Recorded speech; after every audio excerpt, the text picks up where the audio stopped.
여러분 안녕하십니까? 데이노기입니다. 지금 온 나라가 선거 때문에 난리가 났는데 특히 우파 진영이 지금 서로 분열하고 난리가 났어요. 이래서 지금 뭐 온통 북새통인데 지금 현장의 소리가 어떤지 우리 부방대 은평구 공동위원장이신 최정희 선생님 모셨습니다. 선생님 오늘 나와주셔서 감사합니다.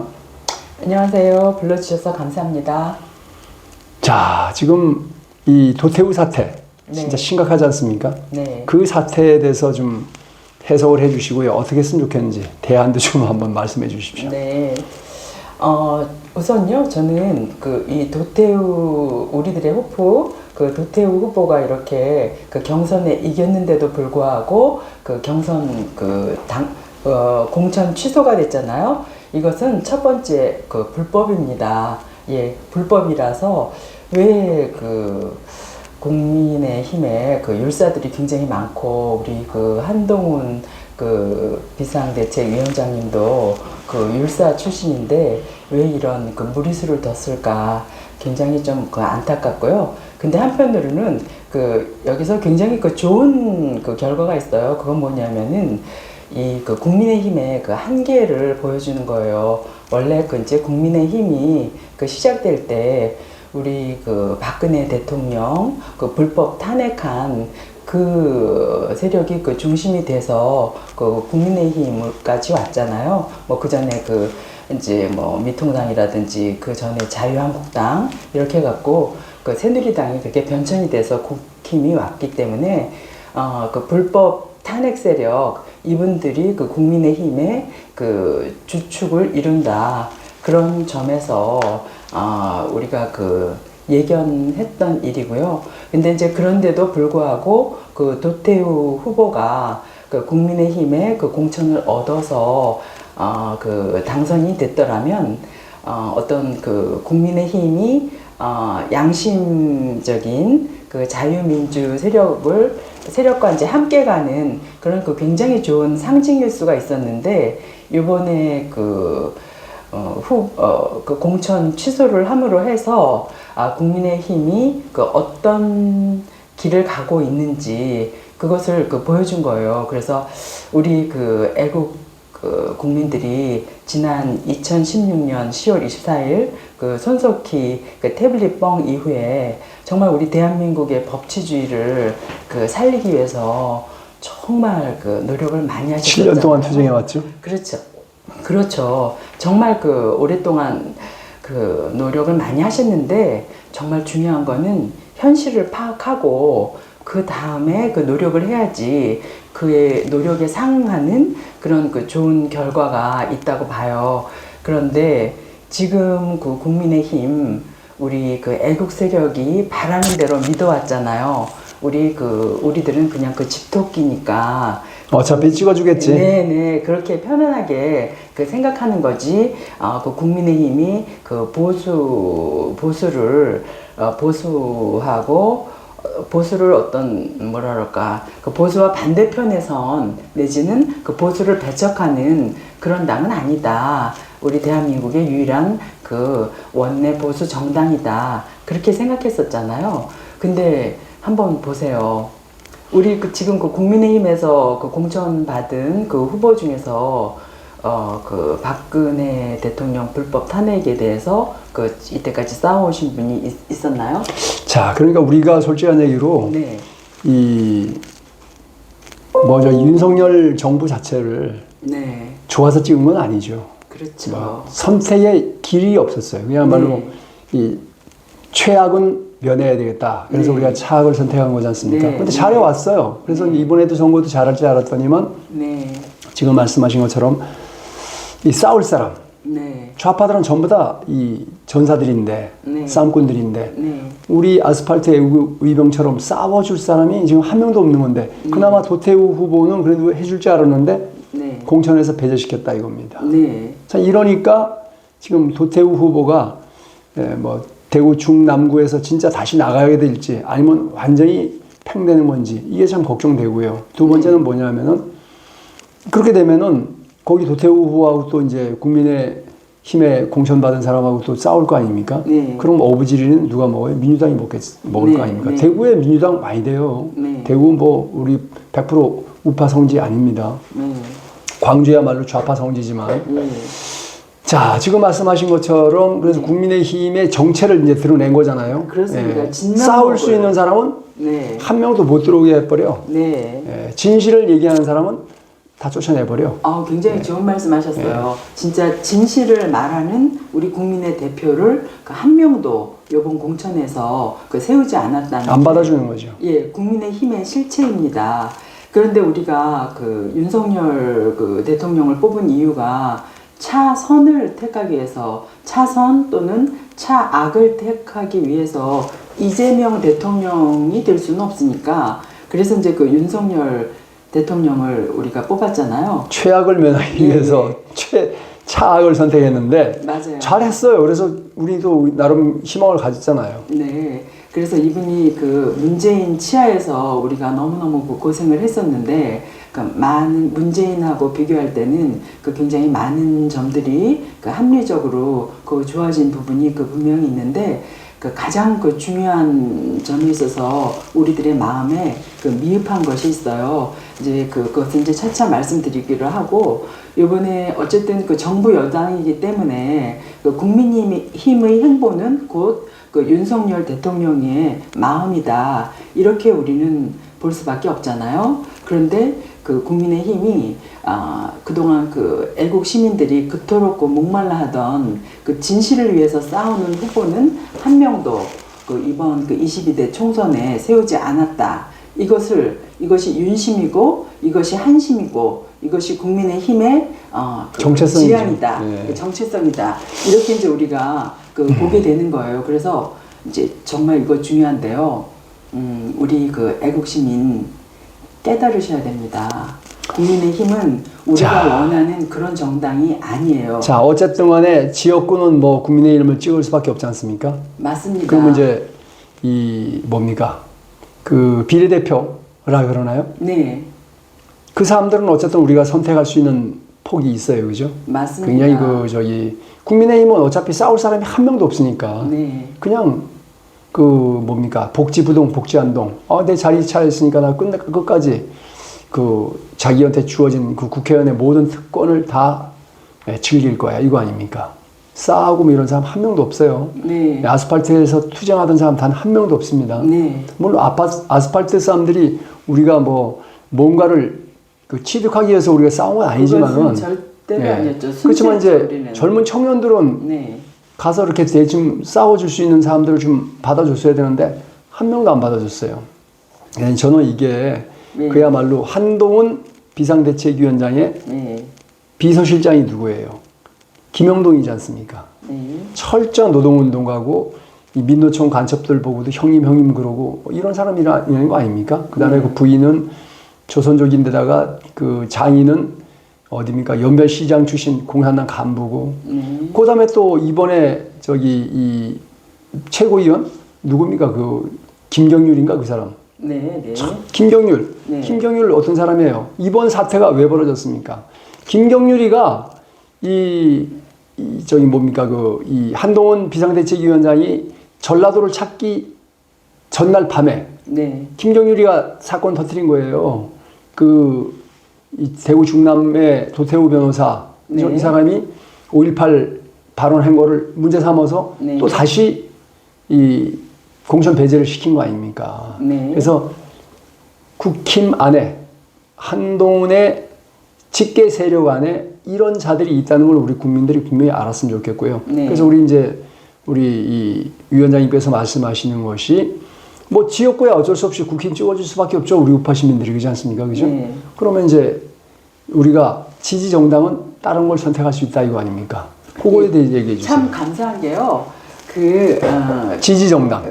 참 감사한 게 네. 지금 사람들이 그 국민의힘을 그냥 그 차악이니까 차선이니까 선택할 수가 없다. 선택할 수밖에 없다. 그렇게 그 손 놓고 그 잊지 않고 그 계속 지난번 그 대선에서도 그 클린 선거 운동을 열심히 했던 그 오근호 후보가 부정선거를 척결하기 위해서 당신이 그 새누리당으로 해갖고 나오셨잖아요. 또 그 김경재 후보도 그때 그 나왔고, 이분들은 무슨 그 대통령이 내가 그 될 가망성이 있다 그래갖고 나온 게 아니라 진짜 그 대한민국의 진실과 민주주의를 위해서 나오신 것이었잖아요. 마찬가지로 그렇게 그 진실을 끝끝내 그 지키고 이것을 우리 그 대한민국에서 그 실현을 하겠다. 정의 실현, 그 정의를 실현하겠다.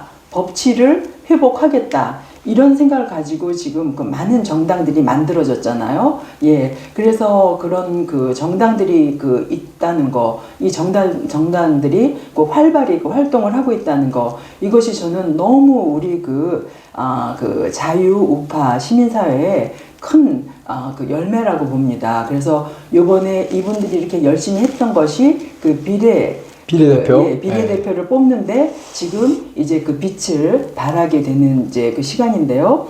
근데 그 비례대표는 그 이제 그 유권자 총수죠. 3%. 예. 3% 이상 예, 지지.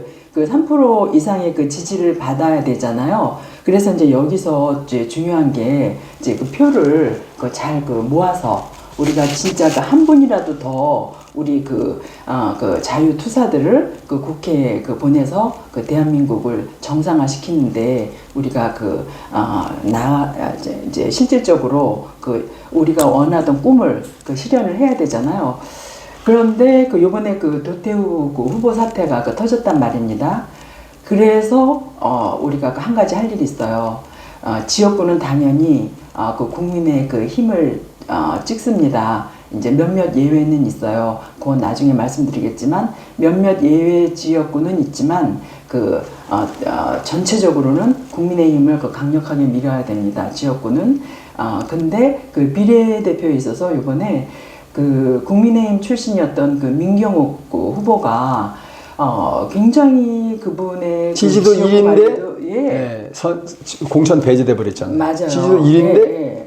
배제돼 버렸어요. 예, 그 지역구 관리도 너무 잘하셨고, 예, 진짜 그 모범적인 압도적인 일이에요. 예, 진짜 그 KBS 그 9시 뉴스 그 앵커답게 너무너무 그 국민의 신뢰를 자, 그러면은 지금 그 도태우 사태는 이제 요걸로 끝내고, 네. 그럼 이제 지금 이 가가호당. 네, 이 민경욱 당, 민경욱 당 이름이 뭐라고요? 예, 가가호호, 네. 그 다음에 그 공명선거, 네. 대한당. 야, 그러니까 이름이 긴데 세 가지로 돼 있습니다. 가가호호, 공명선거, 이제 대한당. 가나다 순회위에서 제일 위로 올리기 위해서 가가호라고 친 거죠? 네. 가가호호 또 뭐요? 가가호호, 공명선거, 그 다음에 대한당. 예. 하여간 그렇게 됐어요. 그래서 민경욱을 당선시키고 싶으면 이제 가가호, 공명선거, 대한당을 찍으면 될 것 같고요. 자, 얼마 전에 단순히 민경욱 후보만을 그 당선시키는 문제가 아니에요. 이거는 정말 이것도 그 건국전쟁과 마찬가지로 저는 그 신의 한 수라는 생각이 듭니다. 자, 어쨌든 간에 이번에 이재명이 결정 아닙니까? 비례 위성정당 만드는 거죠. 네, 뭐 이재명이 절대 다수당이니까 이재명이 결정을 해서 됐는데 네. 그렇게 해서 쟤들은 이제 이 종북주사파 그 주사파 애들을 10명 집어넣겠다는 거 아닙니까? 근데 우리는 어차피 이 열린 김에 그죠? 투사를 집어넣을 수 있는 길이 열렸어요. 자, 며칠 전에 그 여론조사 결과가 발표가 됐는데 이 고영주 변호사의 자유민주당이 3.4% 지지도가 나왔어요. 너무 그 기쁜 일이죠. 여론조사에 이미 3.4% 나왔기 때문에 자유민주당은 무조건 한 명 이상 나오는 겁니다.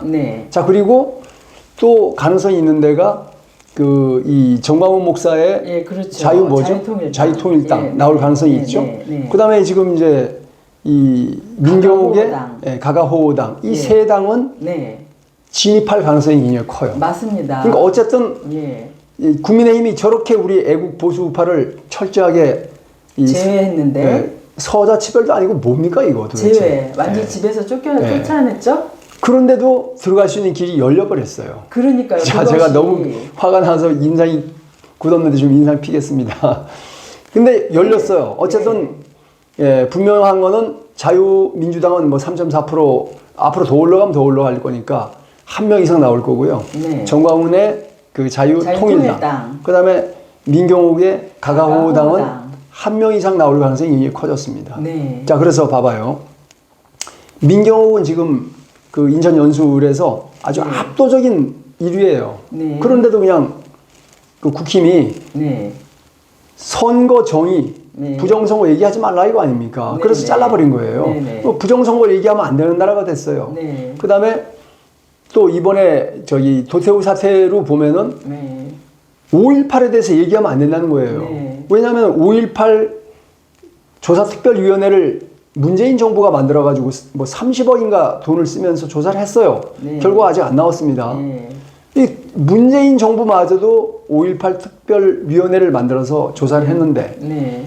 그런데 이 한동훈의 국민의힘 비상대책위원회는 네.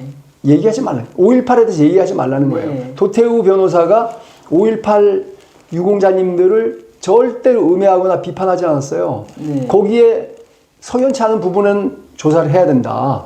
그리고 자랑스러운 국가유공자인데 왜 이름을 밝히지 않느냐. 요 얘기밖에 안 했어요. 아, 요거는 좀 짚고 넘어갈게요. 5.18이 우리 국가에 그 이익을 주었습니까? 국가에 굉장히 불행한 사태입니까? 불행한 사태죠. 불행한 사태인데 왜 거기에 연루된 사람이 유공자일까요? 아, 그거는 이제 좀 다르게 생각해야죠. 그때 피해 받은 사람이 유공자가 되는 거는 저는 인정해요. 저는 네. 피해자와 우리 한국말이 그렇게 무슨 토인들 말 같이 그렇게 단순하고 그런 게 아닙니다. 그런 깊이는 들어갈 수 없습니다. 아니요, 방송치. 깊이가 아니라 네. 저는 피해자는 피해자로 부르면 돼요. 공이 있는 사람은 유공자입니다. 예, 그렇기 때문에 5.18 때 뭐 이렇게 전혀 자기는 아무런 정치적인 색깔도 없고 그랬는데 다친 사람은 피해자로 부르면 되고요. 유공자는 국가를 위해서 좋은 국가를 위해서 공헌을 한 사람. 아니, 거기에도 조금 이견이 있을 수 있어요. 왜냐하면은 피해자는 피해자 맞습니다만은 그런 사태를 수습하기 위해서 자기 이신을 희생한 사람도 있긴 있거든요. 그래서 그거를 우리가 지금 논하는 시간 아닌 것 같습니다. 아니, 이것은 중요한 말이기 때문에 제가 하는 거예요. 그래서 피해자와 유공자를 구분해야 되고요. 이 유공자라는 사람을 우리 국민들이 정했습니까? 아니면 광주에서 정했습니까? 그거는 오늘 논의를 하자고요. 그거는 그냥 네. 팩트니까 네. 광주에서 정했잖아요. 그렇기 때문에 이거는 저는 소위 영어로 so called 그들이 부르는 유공자지. 이건 이제 저의 개인적인 견해입니다. 예, 개인적인 견해인데 우리 무슨 안중근 의사나 유관순 열사 같이 그런 국가 유공자가 아니라 광주 사람들이 광주에 그러니까 5.18 유공자를 만든 소위 유공자이고 소위 광주 민주화 자, 세력입니다. 그거는 다음에 네. 따로 방송을 만들자고. 네네. 지금 시간이 없어요. 그래서 제가 그 얘기는 분명히 하고 싶습니다. 이게 네. 소위 유공자다. 자, 그리고 운동 아니고. 그리고 네. 지금 현재 이 민경욱 당, 가가호당, 네, 네. 호당에 대해서 좀 다시 네, 얘기를 네. 해주세요. 저는요, 이게 우선 민경욱 후보에 대해서 그동안 참 답답했었습니다. 국민의힘이 부정선거랑 싸우는 민경욱 후보를 굉장히 사실은 탄압했죠. 따돌림 당하고 탄압하고 그렇게 했는데도 이분은 왜 독립해서 새로운 당을 만들어서 동지들과 함께 이 부정선거를 척결하는 그런데 올인하지 않나. 그게 굉장히 답답했었습니다. 답답했었는데 이분이 이제 새로운 당을 결국은 가가호당? 예. 네. 지금 아예 너무 잘 된 것이 경선에 들어가서 이렇게 부정선거, 당내 부정선거에 의해서 졌다면은 이분이 굉장히 좀 짐이 많았을 텐데, 경선에 붙여주질 않았잖아요. 그러니까요. 그래서 사람들이 그러잖아요. 묻지마 컷오프다. 묻지마. 그냥 뭐 네, 필요 없어. 민경욱은 아니야. 예, 그러니까 그래갖고, 지금 네. 이번에 한동훈 비상대책위원장이 전체적으로 잘하고 있다고 저도 인정합니다. 그러나 네. 문제가 뭡니까? 5.18 얘기하면 무조건 안 돼. 네. 부정선거 얘기하면 안 되죠? 네, 네. 결론이 그렇게 난 거예요. 그러면 진실과 함께 가는 행보가 그건 필요 없다는 거죠. 예, 예. 진실은 필요 없다는 거죠. 네네. 예. 그냥 좌파들이 주도하는 대한민국에 거기서 그냥 표만이 얻어서 제1당 될 거야. 이런 목표죠. 그러니까요. 상관이 없는 거죠. 예. 그래서 그 뒤에서 그걸 우리 정체성을 이번에 우리가 알게 된 거잖아요. 그러니까요. 그래서 이번에 언제나 보면은 그 진짜 세용질마라는 말처럼 그런 그 굉장히 그 불행한 사태 뒤에도 그 굉장히 좋은 선물이 숨어 있고 굉장히 좋은 일 같아도 그 뒤에는 그 엄청난 위험도 도사리고 있고 그런 것 같아요. 그래서 요번에 그 도태우 그 후보가 그런 식으로 그 경선에 이겼는데도 불구하고 그 공천 취소가 되는 5.18 그런 때문에. 네. 그리고 5.18 때문에 그런 그 사태는 국민의힘이 그 어떤 지금 정체성을 가진 분들이 이끌고 있나 이걸 알려준 거죠. 예, 그것을 정확하게 국민들한테 알려줬기 때문에 우리 그 애국 시민들이 열심히 열심히 그 싸우실 때 이 싸우는 우리의 그 꿈을 이뤄야 되지 않습니까? 대한민국 정상화를 해야 되잖아요. 자, 그래서 잘 됐죠. 이제 아닙니다. 요거는 제가 말씀을 계속할게요. 요거를 잊지 말아야 된다. 우리는 자꾸 잊어버립니다. 우리 애국 동지들마저도 자꾸 잊어버려요. 근데 이거 잊지 말고 이제는 국민의 힘은 우리 애국 세력이 결집한 그 당이 그 대한정당이 돼서 정권을 찾아올 때까지 그 중간에 과도기적 그 역할을 하는 우리가 그래서 그 과도기에 지지할 정당이지 앞으로 이 국민의힘의 이 색깔로서 우리 그 대한민국의 그 유일한 그 보수에 가장 근접한 정당으로서 국회에서 활동할 수는 없다. 이런 얘기를 분명히 자, 그래서 어쨌든 간에 이번 사태를 보면서 네. 국민의힘이 5.18 얘기하면 안 된다. 부정선거 얘기하면 안 된다는 그 정체성을 커밍아웃 된 거잖아요. 그렇죠. 그래서 어차피 지역구는 찍어주더라도 네. 그 비례대표는 찍어줄 수 있는 여지가 생겼어요. 그 잘 된 겁니다. 그래서 어쨌든 여지가 아니라 찍어줄 강력한 이유입니다. 여지가 아니라. 자, 그래서 어쨌든 그런 대한 정당에서 국회의원이 나올 수 있는 그런 긍정적인 면도 있다는 굉장히 결론을 긍정적인 면입니다. 이게 진짜 그거를 우리의 눈을 번쩍 뜨게 하는 거예요. 신봉사의 눈을 뜨게 하는 거예요. 기억하시고 이번 선거에 임하시면 좋겠고요. 그리고요 또 하나 있어요. 시간이 없어요. 조금 전에 그 고영주 그 대표님께서 다녀가셨는데요. 우리 그 고영주 대표님의 그 자유민주당 벌써 3% 넘으신 3.4%. 예, 3% 넘으신 거 축하드리고요. 예, 이제는 가가호호당입니다. 우리 가가호호당도 3% 넘어서 사실 또 3%뿐만 아니라 그동안 부정선거와 싸웠던 그 모든 우리 그 애국 시민의 그 공정선거를 위한 그 열망이 이 당 이름에 공정선거를 넣은 이 가가호호 공정선거 그 대한당에 모여져야 됩니다. 그래서 지금 그 인터넷에 보면은 그 가가호호 공명선거 그 대한당 그 입당 안내되는 그런 그 사이트도 많고 그러니까요. 오늘 서둘러서 그 가가호호당에 가입을 하셔서 우리 그동안 많이 그 아스팔트에서 비가 오나 눈이 오나 얼마나 고생하셨습니까? 자, 그분들 다 알겠습니다. 모여서 알겠습니다. 그 가가호호당 밀어줘서 사실 연세 드신 분이 당에 가입하는 건 어렵고요. 찍어주시면 돼요, 그냥. 아니에요. 찍어주는 것도 있고 이게 그 투트랙입니다. 그래서 하나는요. 당에 가입하시고 자유민주당이 됐던 가가호호당이 됐던 가입을 해야 되는데 저는 이제 왜 가가호호당을 말을 하냐면 그 자유민주당은 좀 오래됐잖아요. 근데 가가호호당은 지금 바로 출발했기 때문에 이때 우리가 힘을 모아줘야 됩니다. 관심 있으신 분 가입하시길 바라고요. 이번 선거 잘 해주셨으면 좋겠습니다. 아니 가입하시고 꼭 그 비례대표들을 자유민주당도 내고 그 가가호호당도 다 내고 냅니다, 어차피. 통일당도 내고 그래서 그 부정선거가 이제는 개입할 틈이 없도록 또 우리가 지켜야겠죠. 그래서 이 세 당 저는 정말 이번에 다 그 국회에 그 비례대표들 다 그 많은 숫자를 당선시키게 정말 뜨거운 마음으로 응원합니다. 감사합니다.